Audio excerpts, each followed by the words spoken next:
Donc, peut-être il y a deux pressions à faire, M. le maire. Donc, c'est peut-être au pied levé que j'ai remplacé en réalité le point focal de l'inondation au niveau du service national de l'hygiène. Donc, la deuxième pression, nous avons transmis effectivement à ce comité-là donc, ce que nous avons fait et ce que nous projetons de faire en 2025. Donc, je vais me cantonner à vos deux indications par rapport au temps, mais par rapport aussi au contenu. Donc, c'est pour ces raisons, je vais peut-être aborder trois aspects qui sont importants. Donc, le premier aspect, c'est la question pourquoi l'intervention du service est importante en cas d'inondation. Donc, le deuxième point, c'est qu'est-ce qu'on a fait en 2024. Et le troisième point, c'est qu'est-ce qu'on envisage de faire en 2025. Donc, durant les inondations, il y a une recrudescence en réalité des maladies à transmission vectorielle. C'est des raisons que vous connaissez très bien. Donc, parce que l'eau, effectivement, constitue un élément important pour la reproduction des moustiques. Donc, nous aurons beaucoup de cas de panique, nous aurons beaucoup de cas de dengue durant cette période. Donc, l'autre aspect qui est important, lié au mal à la santé, c'est la multiplication des maladies diarrhéiques et même des vers intestinaux. Pour des raisons aussi que vous connaissez. C'est que durant cette période, donc, il y a une possibilité de mélange peut-être des eaux du fleuve ou bien de l'eau pluviale avec les systèmes d'assainissement qui existent. Souvent, ces eaux-là peuvent coloniser les ouvrages d'assainissement. Donc, et même il y a des comportements qu'il faudra un peu déplorer. Souvent, il y a des populations qui profitent de l'occasion, souvent, pour vider en réalité leur fosse septique en cas de pluie. Ça aussi, c'est vraiment des facteurs qui vont un peu augmenter la charge microbienne durant cette période. Les régions côtières au niveau de Bargny, Ziguinchor au niveau de Bandial, Diourbel et Fatick. Alors nous sommes intervenus dans 12 régions, 12 départements plutôt, et 43 communes. Donc nous pouvons citer Bembou, Djimboli, Santhiou-Fissa, Ogo, Nabadji Siwol, Niayes, Pendao, Saint-Louis, Bargny, Touba, Balou et Sassamba, non loin de la frontière malienne. Et nous avons pu accompagner 36 225 bénéficiaires. Alors, pour 2025, qu'est-ce qui est prévu? Il est notamment prévu des programmes de protection sociale, notamment l'assistance alimentaire, comme nous le faisons. Nous sommes dans le grand lot du ministère de la Famille et des Solidarités, où nous avons la délégation générale à la protection sociale, le fonds de solidarité. Au-delà de l'assistance alimentaire, il est prévu souvent des cash transferts qui se font. Alors, nous pensons également, comme réponse ciblée, anticiper avec le recasement des communautés. Donc l'année dernière, nous avons été au niveau de la commune de Gamadi-Saré, au niveau de Ndiayène Pendao, où vraiment des communautés au niveau de Donaï étaient recasées. Donc cette année, nous préconisons de meilleures conditions de recasement, et peut-être la recommandation, c'est davantage de travailler avec la santé militaire qui aujourd'hui dispose peut-être d'hôpitaux mobiles qu'ils peuvent déployer, de mettre en place également une condition ou des conditions d'hébergement de ces populations-là pour que les conditions d'hygiène soient optimales. Nous avons également, pour des raisons de souveraineté, reconstitué de sécurité alimentaire. Nous ne sommes plus à l'abri des aléas climatiques, nous ne sommes plus à l'abri de zoonoses, de maladies, d'inondations, de crues du fleuve. C'est pour cela que nous avons fait le choix stratégique cette année de reconstituer le stock de sécurité alimentaire, et nous avons sécurisé dans notre budget quelques 300 millions, et nous invitons nos amis du ministère des Finances à ne pas très tôt clôturer, parce que nous sommes un service humanitaire et nous sommes le bras technique de l'État du Sénégal en matière de sécurité alimentaire. Merci beaucoup et merci pour le riz que vous sécurisez ces montants. Alors, je m'appelle Fabien Dieng et je suis responsable de la gestion de l'eau et de l'environnement au niveau de la SAED. C'est vrai que la SAED a été très impactée par les inondations, parce que nous gérons tout ce qui est agriculture de Matam, de Bakel jusqu'à Saint-Louis, sur la rive gauche du fleuve Sénégal. Donc nous, ce que nous prévoyons, c'est surtout la réalisation d'ouvrages au niveau des différents chenaux qui sont connectés sur le fleuve Sénégal, Et le problème qui se pose, c'est que surtout au niveau de Podor, donc la majeure partie de ces chenaux, donc ils n'ont pas d'ouvrage de contrôle, ce qui fait que quand il y a montée des crues, on n'arrive pas à contrôler. Et si on arrive à installer ces ouvrages, ça nous permettra déjà donc, de contrôler au niveau de l'hivernage et aussi de permettre un temps d'inhibition pour qu'il y ait plus d'eau et permettre aussi les cultures de décrue. Nous avons également des problèmes d'endiguement, surtout à Bakel, à Matam et à Podor. Maintenant, au niveau de Saint-Louis aussi, sur les ouvrages qui sont au niveau du fleuve Sénégal, là aussi on a eu beaucoup de difficultés parce que la majeure partie de ces ouvrages ont des problèmes d'étanchéité. Ce qui fait que par exemple, il y a certains villages, si je peux citer le village des Débitiguettes, qui est vraiment menacé d'inondation parce que en période d'hivernage, vraiment il y a énormément d'eau au niveau de ces chenaux. Et s'il n'y a pas de protection, donc on risque d'avoir des difficultés. C'est vrai que nous, notre principal problème, c'est la protection des aménagements. Donc, ce qui fait que peut-être les villages, ce n'est pas la priorité. Donc, mais c'est en protégeant peut-être les aménagements que nous allons peut-être protéger également les populations. Donc, c'est surtout les actions que la CAI prévoit dans ce sens. Merci. La structure en charge de la mise en œuvre des politiques d'aménagement. Elle intervient dans le domaine de la prévention des inondations. Et dans ce cadre, nous travaillons avec les structures opérationnelles, notamment la DPJ, à travers le projet de gestion intégrée des inondations PESIS, avec le partage de données cartographiques, mais aussi de données sur l'occupation spatiale. Et aussi dans les différents documents d'aménagement que nous réalisons, le risque d'inondation est très pris en compte dans les différentes cartographies de zonage, d'occupation de l'espace à travers les différentes collectivités territoriales. Surtout aussi au niveau de la délivrance des visas de localisation. Aujourd'hui, on a délivré plus d'une soixantaine de visas de localisation dans des zones non vulnérables au risque d'inondation. Merci beaucoup. Merci. Je vais axer mon intervention sur les aspects fonciers. On a été saisi par la direction de la prévision de gestion des inondations sur les situations foncières à faire, sur les emprises de voies d'eau. Ces situations foncières a permis en tout cas d'identifier plus de 1300 parcelles qui sont impactées. Non prises en compte les parcelles irrégulières qui peuvent faire l'objet de contestation. À partir de ces situations foncières, s'en suivront les procédures d'expropriation pour constituer public, si on est dans le cadre des titres privés, également de recensement et d'évaluation des impasses pour les autres navires de terre. Ce qu'il faudrait noter, que ces deux opérations, c'est des opérations qui sont coûteuses pour l'État en termes d'indemnisation.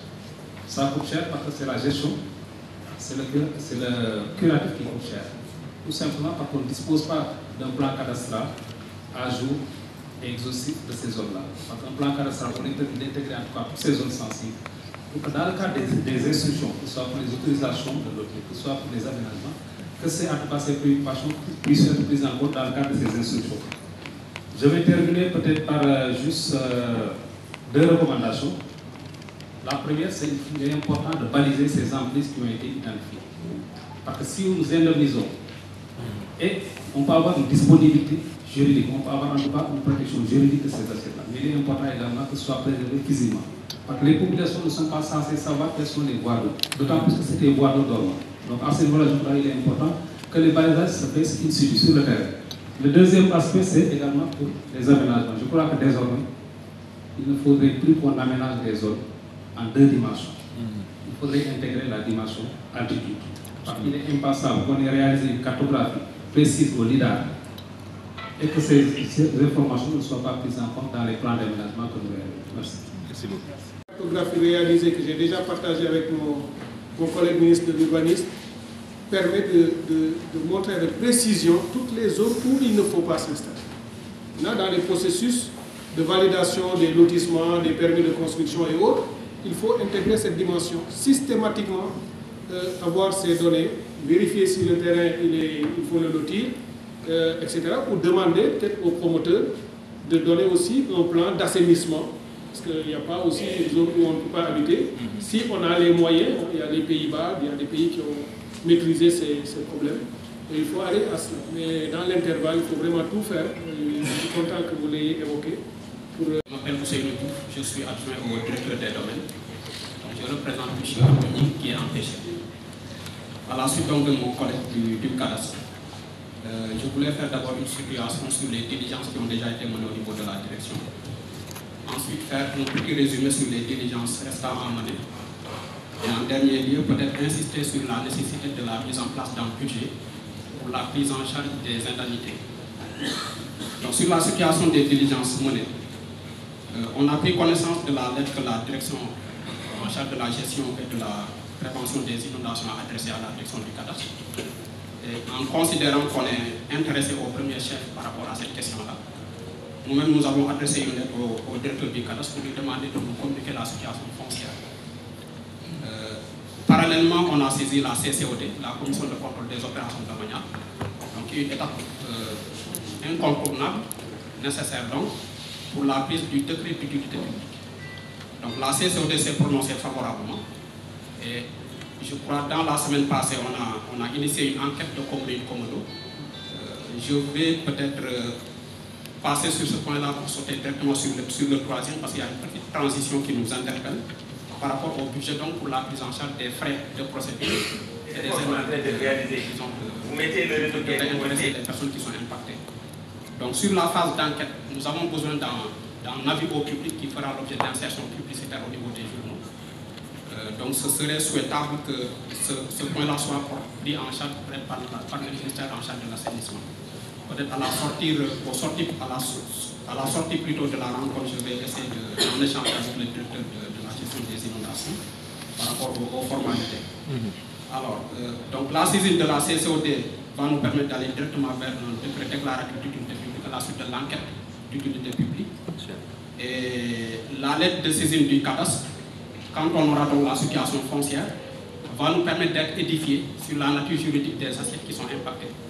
À savoir donc des assiettes dépendantes du domaine national, des assiettes dépendantes du titre, donc du domaine privé de l'État, sur lesquelles éventuellement il y a des baux qui sont consentis, et des assiettes appartenant à des personnes privées, donc en pleine propriété, c'est les fameux titres fonciers privés. Donc en fonction de chacune de ces assiettes, il y aura une procédure distincte encore à développer. Notamment en ce qui concerne le domaine national, il y aura besoin d'un décret d'immatriculation, à la suite certainement de la saisine des préfets qui vont devoir dérouler avec les commissions départementales de recensement et d'évaluation des impôts. Et pour ce qui concerne les titres fonciers, c'est là où justement on aura besoin de l'appui du ministère du budget. Je suis à côté de Mme Palme, représentante de la direction du budget. Elle m'a communiqué tout à l'heure un montant sur lequel je ne vais pas anticiper, mais qui me paraît a priori insuffisant, vraiment pour la prise en charge des indemnités. Il est vrai qu'annuellement, la direction des domaines est souvent, comment dire, dotée en matière de budget pour la prise en charge des indemnités d'expropriation. Mais à ce jour, nous en sommes quand même à un passif extrêmement élevé et qui nous coûte même quelquefois des condamnations devant le juge en sus du principal qui est dû à des dommages et intérêts. Donc bref, au niveau de la direction, nous souffrons déjà du passif que nous avons, au point qu'on n'oserait pas prendre l'engagement de devoir supporter les indemnités d'expropriation qui seront issues, donc de la procédure d'expropriation certainement qu'on aura manqué sur certains. Donc voilà, monsieur le ministre, le résumé de l'intervention que je voulais porter par rapport à la direction des domaines, en manifestant encore notre disponibilité vraiment pour un accompagnement du ministère de l'assainissement sur tout ce qui relève de nos compétences. Je vous remercie. Direction de la prévention des inondations, ONAS, aménagement du territoire, DESCOSEO, et des structures de l'État qui devaient travailler en permanence, la main dans la main, tout le temps ensemble. Ça vous permet d'anticiper beaucoup de choses. Beaucoup de nos concitoyens s'installent dans les zones. Il faut bien que nous êtes quelque part. Ils ne savent pas. Mais d'autres, nous les nerfs le mieux. J'ai reçu récemment des vidéos de gens qui voient un lac pour le parce que le lac, mais dans des conditions extrêmement d'ailleurs qui n'ont rien à voir avec les connaissances scientifiques. Ils vont des parcelles. L'autre, c'est l'État qui va sévir. Le Premier ministre avait donné d'ailleurs des instructions très fermes dans ce sens. Il faudra assurer un suivi méticuleux sur le terrain et permanent pour empêcher ça. Et sévir. Nous aussi, quelquefois, il ne faut pas tolérer certaines pratiques. Il y a des textes, des lois existent. Il faudra sanctionner de façon à ce que tant qu'on n'arrive pas à ça, on aura des difficultés. Je voulais, si vous me permettez, axer mon intervention sur deux points. D'abord sur la gestion des inondations au niveau de Dakar. La direction des eaux et forêts est principalement intéressée par deux sites. La forêt forêt de Bao et la forêt de Anne. Donc au niveau de la forêt de Bao, il a été réalisé 4 bassins d'1 hectare chacun. Tout à l'heure, un des intervenants l'a rappelé. Donc ces bassins ont été réalisés en cas d'urgence. Donc les études nécessaires n'ont pas été réalisées. Je pense qu'il est temps qu'on se rattrape pour faire l'évaluation environnementale, ce qui va permettre de prendre en charge tous les intérêts qui ont été signalés. Donc les ouvrages de franchissement qui sont bouchés, les maraîchers qui utilisent les sites autres, qui bouchent les canaux d'évacuation, tout cela aurait dû être mis en exergue par une étude d'impact environnemental. Comme cela n'a pas été fait, il faut corriger et faire l'évaluation environnementale et adresser toutes ces difficultés. Toujours concernant Bao, les digues ont été réalisées, mais les berges n'ont pas été fixées. Donc il va falloir fixer les berges, surtout en faisant le reboisement, ce qui va stabiliser la superficie des lacs, sinon les lacs vont s'ensabler et se fermer. Il va falloir aussi mettre des dispositifs de lutte contre l'eutrophisation, mais aussi des plantes envahissantes. Concernant la Anne, le parc de Anne joue un rôle d'éponge dans la zone où se trouve. Donc, toutes les zones de ruissellement, de la zone de captage, de Anne, de Manis et autres, se déversent sur le lac et sur le parc de Anne qui joue un rôle d'éponge. Donc, c'est un rôle de régulation dans le cycle de l'eau. Le trop-plein est recueilli dans le lac artificiel que nous avons créé dans le parc. Donc il va falloir nous accompagner à faire le dragage du lac pour augmenter sa capacité. Parce que le trop-plein va se déverser sur toute la cité. Il y a aussi le fait que le canal d'évacuation qui quitte le lac de Anne, qui traverse le village de Anne et qui se déverse sur la baie d'Anne, a été obstrué pendant la construction du TR.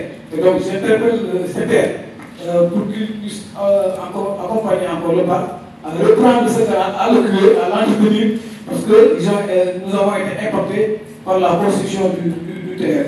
Et concernant l'ONAS, le canal d'évacuation qui quitte la forêt de Anne et qui va jusqu'au niveau de la plage a été, pendant les travaux de l'ONAS, a été impacté. Parce que ce canal avait été construit jusqu'au niveau de la mer avec un clapet en territoire. C'est-à-dire qu'en période de saison sèche, même s'il y a de la marée haute, l'eau pourra remonter. Donc, mais ce clapet a été endommagé par l'ONAS. Nous courons derrière depuis, on a fait des courriers de l'ONAS parce qu'il s'était engagé pendant les travaux à reprendre le canal sur 20 mètres et à remettre le clapet en eau, ce qui n'a pas été fait. Donc, si le président est là, je l'interpelle. Monsieur le ministre, si vous me permettez, je voudrais terminer en revenant sur la prévention. Vous l'avez dit dans votre promo liminaire, on devrait travailler beaucoup plus sur la prévention. Et ça, peut-être, c'est une sensibilisation que je voulais faire. Dans la première présentation, tous les sites qui ont été indexés, Matam, Kaffrine et autres, si vous êtes en relation, on avait mis des forêts classées. Si vous prenez le Matam, c'était les forêts de Conakry. Si vous prenez Kaffrine, c'était les forêts des rails qui protégeaient, qui ralentissaient le ruissellement et qui luttaient contre les inondations. Le présentateur a parlé de la réduction de la distance de l'onde de crue, qui est passé de 2 jours, de 3 jours à 1 jour. Cela est dû principalement au fait que les végétations, les formations forestières qui étaient sur place et qui jouent le rôle de digue et de ralentissement ont été complètement enlevés, ce qui fait que la déforestation a un impact négatif sur l'accélération et la cause des inondations. Merci, monsieur le ministre. Merci. Avec DPGI et l'ADM, on fera le suivi. Parce qu'une partie des problèmes que nous avons eus l'année dernière à Kermassar est née du problème d'évacuation des eaux à partir de la forêt de Mbao. Madame Fall, une partie se trouve entre les mains de votre ministère. Je dois tout d'abord vous remercier pour l'accompagnement de près de l'année dernière, mais bien avant cela, que j'ai pu observer moi-même. Et nous attendons tous ensemble la même sollicitude et le même engagement. Merci beaucoup. Vous avez la parole. Bonjour à tous. Léa Mifal de la Direction générale du budget. Comme vous le savez déjà, Monsieur le ministre, le ministre Cheikh Diba est disposé, comme chaque année, à accompagner le CNGI dans le cadre de la mise en œuvre de ses actions de prévention et de gestion des inondations. Et cela s'est manifesté à travers plusieurs mesures. La première, c'est d'abord de procéder à un relèvement de la dotation de la ligne budgétaire, la matrice d'action prioritaire de lutte contre les inondations, donc, qui a connu un relèvement de 400 millions par rapport à l'année dernière. Donc ça passe à 2,6 milliards, sans parler du renforcement de certains projets dans le budget de 2025.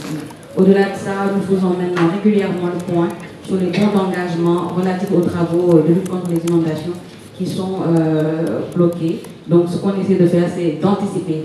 Donc pour cette année, on insiste beaucoup sur la proactivité.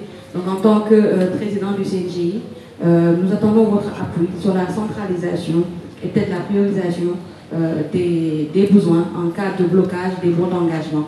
Parce que parfois nous ne sommes pas au courant pour les autres secteurs. Pour le ministère de l'eau, ça peut se régler parce qu'on est en contact permanent avec la DPJ. Mais pour les autres secteurs, c'est assez compliqué. Donc ça, c'est une de nos recommandations. Donc que ces services-là, dans les autres secteurs, se rapprochent de vous pour éviter tout blocage dans la mobilisation des ressources. Alors l'autre chose, c'est qu'en cas d'inondation, le budget a prévu une ligne de provision de 18 milliards cette année.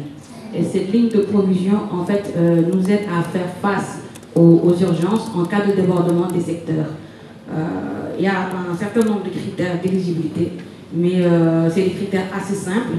Et en cas d'inondation, je ne le souhaite pas, on sera là pour accompagner par rapport au déclenchement de cette ligne-là. Aussi comme perspective, nous prévoyons de faire une étude d'évaluation post-catastrophe avec comme objectif de disposer d'outils qui nous permettraient de faire une meilleure allocation de ressources en cas d'inondation, mais aussi, après inondation, procéder à des mesures de relèvement très rapides. Donc, en gros, le ministère des Finances a certes peut-être cette problématique-là de relever la situation des finances publiques actuellement, mais les inondations occupent une place centrale et prioritaire dans nos actions et mesures actuelles. Pour terminer, la Banque mondiale et Global Shield sont en train d'élaborer, en relation avec les services des finances, une stratégie nationale de financement des risques climatiques et de catastrophes. Donc, Monsieur le ministre, nous sommes vraiment sensibles à ces questions d'inondation. Et comme j'ai entendu dire, ça sera sous une navette à tous. Et le ministère des Finances compte également être en permanence au courant de vos différentes actions et difficultés.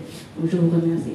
Je tenais aussi à rassurer Madame la Directrice Générale qu'on va essayer aussi dans la proactivité de résoudre ce genre de blocage si ça se produit ultérieurement. Merci beaucoup. Merci beaucoup. Le lien direct que nous avons avec la DPJ localité de Saint-Louis permet de décanter rapidement. Quand c'est d'autres structures opérationnelles dont l'action impacte tout le dispositif global, ce n'est pas évident que vous sachiez directement. Donc ça, c'est ce qu'il faudra résoudre avec DPJ et les autres, pour qu'à chaque fois qu'une des structures opérationnelles a des soucis liés à des paiements et autres, et que cela peut avoir un effet sur la stratégie globale, qu'il fasse savoir et que la coordination par la DPJ puisse se faire avec le ministère des Finances. L'autre élément, c'est la ligne que vous avez prévue pour cette année de 18 milliards. Je crois que c'est rassurant de savoir qu'on anticipe là-dessus. On ne souhaite pas qu'il y ait des inondations, mais si ça arrive, il y a quelque chose qui est prévu qui pourra être déclenché avec de la flexibilité et de l'agilité. Je vous remercie pour cela. On va passer à l'avant-dernière séquence du comité de la Réunion.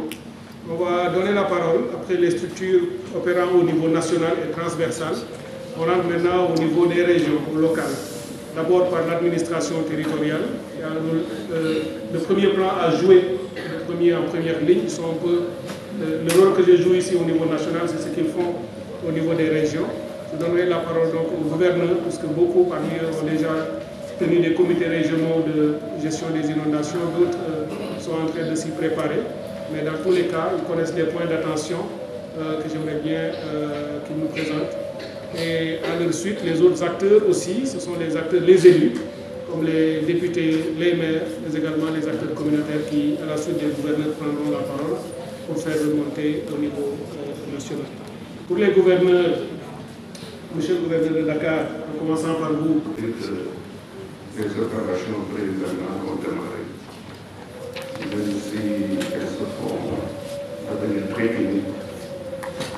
Nous avons procédé à un exercice de recensement des sites concernés en rapport avec les préfets des structures opérationnelles. Exercice qui nous a permis d'identifier au moins un total de 200 sites concernés par ces opérations préliminaires. Et ces opérations devraient nous permettre, par défaut d'éradiquer en tout cas dans le risque d'inondation dans les quartiers concernés. Les structures opérationnelles qui viennent de passer sont largement revenues sur la quintessence de ces travaux, donc je ne serai pas sur eux. Mais il s'agira pour ce qui nous concerne à travers les gestions proactives de nous donner des moyens de tendance à quelques insuffisances qui sont souvent bloqués dans la réalisation de ces travaux. Les insuffisances qui sont inhérentes au déficit de communication. C'est ce qui pourrait expliquer peut-être l'attitude aussi des populations qui sont préparées. Le TGP a donné l'exemple des populations de l'Ouest, donc qui avaient complètement bloqué les circuits ou les canaux au niveau de ces zones, surtout au travers de la DER. Les insuffisances également dans la population, vous êtes revenus sur ces aspects dans les interventions, devrait nous permettre de privilégier un peu des synergies opérationnelles avec des interventions intégrées et complémentaires entre services. Surtout comme vous l'avez dit, souvent les ressources sont insuffisantes pour on a du mal à les mobiliser. Les incidents également notés sur le démarrage des travaux qui souvent sont faits de manière étatique ou connaissent des arrêts en cours d'exécution. Pour les difficultés à ce niveau sont multiformes, mais on essaiera, en tant que personne, comme j'ai dit, à travers cette gestion proactive, de les prendre en charge de manière très efficace. Un point d'attention, bon, en Dakar, pour les critiques, mais peut-être un point d'attention qui se pose actuellement à nous, c'est les travaux d'extension et de fortification du mur de clôture. Ces travaux-là entamés par la SECA au niveau du risque. Pour rappel, ce mur-là a été la source de situation d'inondation au niveau de l'Ufisque Nord et de l'Ufisque Ouest, mais également au niveau du centre émetteur de la Génie. Suite à l'intervention de M. le préfet de l'Ufisque qui a été également sur le terrain, donc les travaux pour l'instant sont suspendus. Mais la SECA insiste pour les poursuivre et ce sera pour les autres suivis par correspondance la PIX qui devra ajouter. De toute façon, en rapport avec la DGTI et toutes les structures concernées, les décisions qui seront arrêtées donc, seront dans le cadre d'une bonne gestion de ces inondations afin d'épargner les populations des quartiers concernés, donc les situations de vie par les je vous remercie, M. le ministre, et vous restez dans les 3 minutes. Merci, M. le gouverneur.